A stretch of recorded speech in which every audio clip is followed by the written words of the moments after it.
Ka 16 anyos nga lalaki sa Upol, Misamis Oriental ang gikulata matud pa sa tulo ka mga pulis sa Upol Municipal Police Station. Kapulisan, gihimakak ang maong aligasyon. Ang detalye sa report ni James Paulo Yap.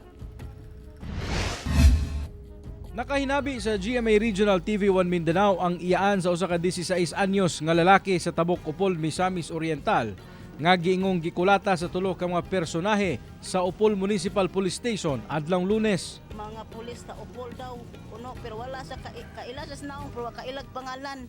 Sumala sa iyaan sa biktima, igo lang kuno naghulat sa iyang uyab ang iyang pagumangkon sa barangay Tabok Gym. Dihang kalit nga giduol kini sa tulo ka mga lalaking nagpailang pulis apan wala nakauniporme. Gikalitan daw siya og bunlot sa tulo ka pulis. Dayon pud gisumbag dayon kuno siya. Pag humanyag sumbag giana daw iyang kuan iyang gikwilyuhan siya pag-ayo og kanang gipangutana siya og kan ba siya sa gang, membro ba sa gang or kana bitong dako founder sa gang. Nag-ingon din ko na ang bata nga wala dili ko ana kay nagulat ko sa akong uyab. Human din adto gikuha ang cellphone og gibuak. Grabing trauma kuno ang gidangatan sa menor de edad human ang insidente. Misulay kuno ang bata uban ang iyang amahan sa pagpablatter sa opisina sa Upol Police.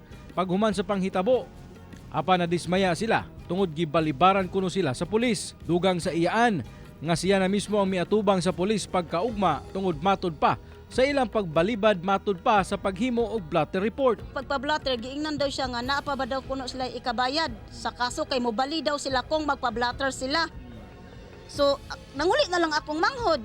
Wala na anang pagkabuntag ingon siya nga nang unsay akong angay buhaton nga gibalibaran man mi sa hipi nga dili na mi daw nga ipablatter. Mutong atong buntag nangusog ko didto anang buntag.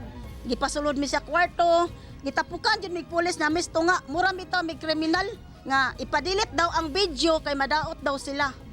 Apan kini, gihimakak ni Police Major Mike Dioren Cavan, ang hepe sa Upol Municipal Police Station. Sumala niya nga wala kunoy nahitabo nga pagpangulata. Ako pag-iisip pangutan ang bata mismo, ako sa may nahitabo yun.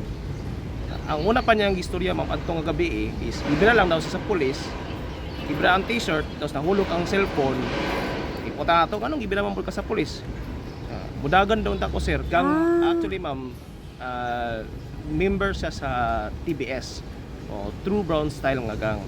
Hinuon nakaabot na sa buhatan sa Misamis Oriental Police Provincial Office ang maong insidente ug nagpahigayon na matud pa og parallel investigation ang Provincial Women and Children Protection Unit sa Misamis Oriental Police Provincial Office aron masayran ang tinuod nga nahitabo. Wala pa sab panganni sa kapulisan ang tulo ka mga pulis nga nalambigit tungod nagpadayon pa ang ilang investigasyon. Gisiguro nato ang tukma nga patas nga investigasyon karon sir o kung matimaw ang tinuod nga panghitabo sa maong kaso, adunay silot nga ang maong miyembro sa kapulisan kung mapamatud-an sir nga nakalapas sila sa maong kaso sir. Kauban si Makoy Sempron, James Paulo Yap,